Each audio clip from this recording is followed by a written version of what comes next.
वाली यूरोपीय ताकतें, भारत आने वाली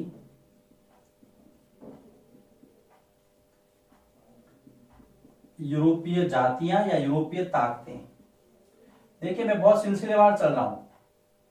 पाठ की शुरुआत है बहुत ही अच्छे ढंग से करने की कोशिश मैं आपके सामने कर रहा हूं। सबसे पहला नाम आता है पुर्तगाल के निवासी जिसका नाम था पुर्तगाली। 1498 वास्को डी गामा का भारत में कालीकट यानी कि केरल के तट पर उतरना। वहां का राजा था जमोरिन, उपाधि थी राजा की। राजा जमोरिन द्वारा स्वागत, लेकिन कोई एक था जो नाराज था, क्योंकि वहां पर सबसे पहले उससे पहले भी अरब लोग व्यापार करते थे, तो अरब व्यापारियों द्वारा इसका विरोध। छोटी सी बात है, पहले लोग पुर्तगाली 1498 आने वाला वास्को डी गामा कहां पर उतरा? ये रहा आपका कालीकट केरल। यहां से भाई साहब आए, रास्ता था कैप ऑफ गुड होप होते हुए आसान तरीफ से सीधे उतरे कालीकट। समुद्री रास्ते इसलिए कहते हैं। भारत की खोज किसने की? अरे भाई भारत की खोज तो बहुत पहले हो चुकी थी। यूरोप से भारत आने वाले समुद्री मार्ग की खोज किसने की? वास्को डी गामा ने। यह आपको याद रखना। भारत आने वाली पहली जाति पुर्तगाली। अब पुर्तगालियों के बाद में जो दूसरी जाति भारत आई थी वो थी दोस्तों, यहां पर मैं लिखूंगा नंबर 2, डच। और ये लोग आए थे हॉलैंड से। क्लास 7th में आपने पढ़ा होगा कि मछलीपट्टनम एक जगह थी आंध्र प्रदेश के अंदर, इसको मछलीपट्टनम भी कहते थे। वहां पर इन्होंने अपना किला बनाया था। तो मैं यहां पर लिखूंगा 1602 ईस्वी में डचों का भारत आगमन। इनकी जो सत्ता का मुख्य केंद्र बनाया था इन्होंने, वो था मछलीपट्टनम। इसके बारे में हम ज्यादा चर्चा नहीं करेंगे, चूंकि ये पहली ताकत थी, एंट्री हुई थी, इसलिए मैंने इस पर थोड़ी चर्चा की। आपको यही याद रखना है कि नंबर 1 पे पुर्तगाली थे, नंबर 2 पे डच थे, हॉलैंड से आए थे। नंबर 3 जिसके बारे में हमें 200 सालों का इतिहास पढ़ना है मित्रों, यहां पर मैं लिखता हूं अंग्रेज। ब्रिटेन से आए थे, इंग्लैंड से। अंग्रेज आने वाले थे, यानी आने वाली जो जाति थी वो थी ब्रिटेन की, इंग्लैंड की। अब होता क्या है मित्रों, देखिए मैं थोड़ा सा इसके बारे में विस्तार से चलूंगा अंग्रेजों के लिए। 1599 में इंग्लैंड के अंदर एक कंपनी स्थापित होती है जिसका नाम होता है मर्चेंट एडवेंचर्स। मर्चेंट एडवेंचर्स 1600 ईस्वी में ये लोग ईस्ट इंडिया कंपनी के नाम से, यही कंपनी 1600 में यही ईस्ट इंडिया कंपनी के नाम से, ईस्ट इंडिया कंपनी ने इंग्लैंड की महारानी एलिजाबेथ प्रथम,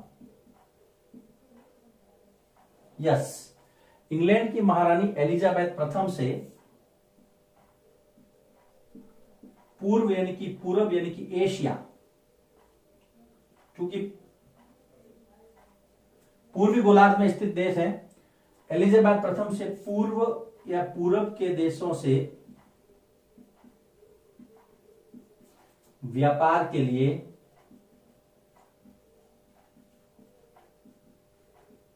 15 वर्षों का, याद रखना दोस्तों, 15 वर्षों का चार्टर कह दूं, मैं इजाजतनामा कह दूं,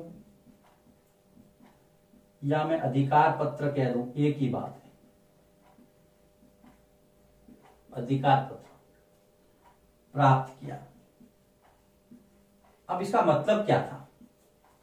इसका सीधा सीधा मतलब था कि इंग्लैंड से कोई भी दूसरी कंपनी भारत में व्यापार के लिए नहीं आएगी अगले 15 वर्षों तक। इंग्लैंड से केवल एक ही ईस्ट इंडिया कंपनी, जिसका नाम पहले मर्चेंट एडवेंचर्स था, वो 1600 ईस्वी में इंग्लैंड की महारानी एलिजाबेथ प्रथम से एक चार्टर लेती है, एक लेटर लेती है, एक अधिकार पत्र लेती है, एक इजाजतनामा प्राप्त करती है, जिसके तहत अगले 15 वर्षों तक इंग्लैंड से भारत या पूरब के देशों तक, जिसमें सुमात्रा, जावा, बोर्नियो, ये सारे द्वीप भी शामिल थे पूरब के, भारत के समेत पूरब के जितने भी देश थे यहां से इस तरफ के, इंग्लैंड से अगले 15 वर्षों तक ईस्ट इंडिया कंपनी के अलावा कोई और कंपनी वहां पर व्यापार नहीं करेगी।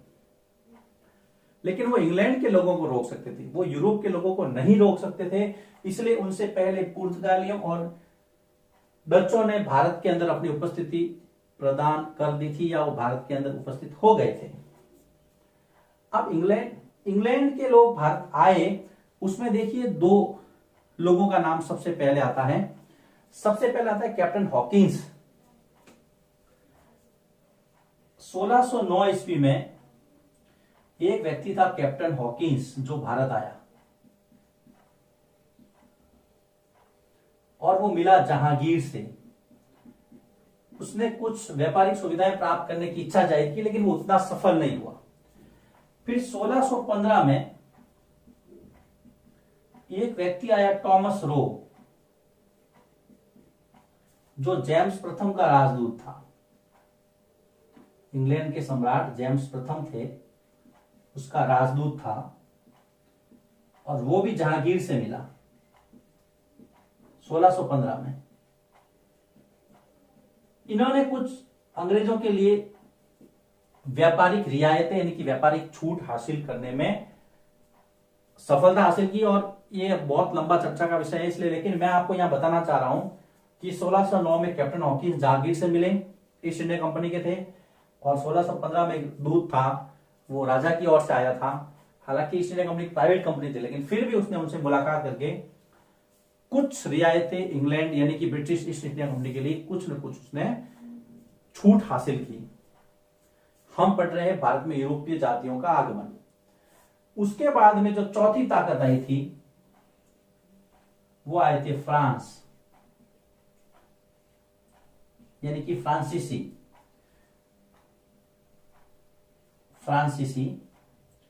जिन्होंने 1668 में सूरत के अंदर अपनी कोठी स्थापित की। तो ये चार ताकतें आई, पहली पुर्तगाल, दूसरी आपकी ये डच, तीसरे अंग्रेज, और चौथे फ्रांसीसी यानी कि फ्रांस से। अब सभी में संघर्ष हुआ, वो अगले वीडियो में उस पर चर्चा करेंगे। मैं क्विक रिवीजन ले लेता हूं। 1707 औरंगजेब की मृत्यु, उसके बाद में भारत छोटे छोटे क्षेत्रीय राज्यों में बंट गया था। 18वीं सदी के उत्तरार्ध में ईस्ट इंडिया कंपनी नाम की एक इंग्लैंड की कंपनी जो भारत में व्यापार करने आई थी, उसने बंगाल पे अधिकार कर लिया था, और वहां से सारा किस्सा इसका शुरू होता है।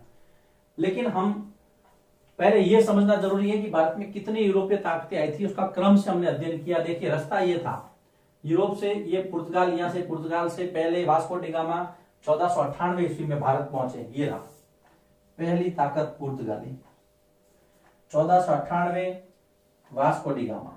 कहां उतरा? कालीकट। किसने स्वागत किया? राजा जमोरिन ने। विरोध किसने किया? अरबों ने। उसके बाद में हॉलैंड से डच आए, 1602 ईस्वी में मछलीपट्टनम पे उन्होंने अपना किला बनाया, लेकिन इनका जो क्षेत्र था वो बहुत सीमित रहा। उसके बाद में तीसरी ताकत जो मैंने लिखी, अंग्रेज, सबसे महत्वपूर्ण, सबसे सफल, ब्रिटेन से आए थे। 1599 में मर्चेंट एडवेंचर्स बनाया, उसको 1600 में ईस्ट इंडिया कंपनी में तब्दील किया। महारानी एलिजाबेथ प्रथम के पास गए और 15 साल के लिए, ये देखिए 15 वर्षों के लिए एक चार्टर या इजाजतनामा, अधिकार पत्र प्राप्त किया। आने वाले लोग 1609 में हॉकिंस आए, 15 में टॉमस रो आए, और उसके बाद में चौथी जो ताकत थी वो फ्रांसिस आए। यानी कि चार क्रम हो गया।